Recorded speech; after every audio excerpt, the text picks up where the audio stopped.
మా సింక్ కుళాయి కారుతుంది. నిన్న నేను మా ప్లంబర్కి ఫోన్ చేసి ట్యాప్లో వాచర్ కొత్తది పెట్టమని చెప్పా.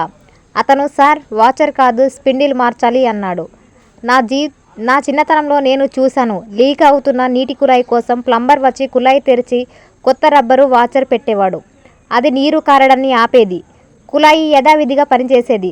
కొన్ని ఇళ్లలో కొంతమంది పెద్దవారు వాచర్లను తమంతా తామే మార్చుకోవడం నేను చూశాను. సులభమైన పని. ఆ రోజుల్లో ఈ వాచర్ ఖరీదు 50 పైసలు. ఇప్పుడు అది మహా ఉంటే ₹1 కావచ్చు. ఇప్పుడు ఈ ప్లంబింగ్ కంపెనీలు చాలా తెలివైనవిగా మారాయి. కంపెనీలు నీటి లీకేజీని ఆపడానికి ₹1కి బదులుగా ₹100 ఖర్చు చేసేలా కొన్ని కొత్త ఆలోచనలను ఉపయోగించడం ప్రారంభించారు. ఇక్కడ కింద ఉన్న ఫోటో చూడండి. ముందు వాచర్ స్వతంత్రంగా ఉండేది. అది స్పిండిల్పై కూర్చునేది. ఇప్పుడు తయారీదారులు నాకు అనిపిస్తున్నది ఏంటంటే వాచర్ స్పిండిల్లో లోపట పొందుపరిచిన భాగంగా మార్చి దీన్ని రూపొందిస్తున్నారు. కాబట్టి మీరు వాచర్ను మార్చాలనుకుంటే మీరు చేయలేరు. మీరు ₹100 ఖర్చు చేసి కొత్త స్పిండిల్ను కొనుగోలు చేయాల్సిందే. మరో మార్గం లేదు. మరి దీన్ని ఏమంటారు?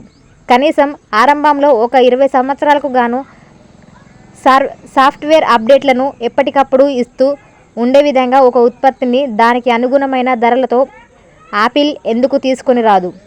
అస్తమానం మారుస్తూ ఉండడం వల్ల ఆ పరికరంలోని వాడిన హార్డ్వేర్ దానిని ఎల్లకాలం సపోర్ట్ చేయలేదు అనే విషయాన్ని దృష్టిలో ఉంచుకునే ఈ మాట అంటున్నాను.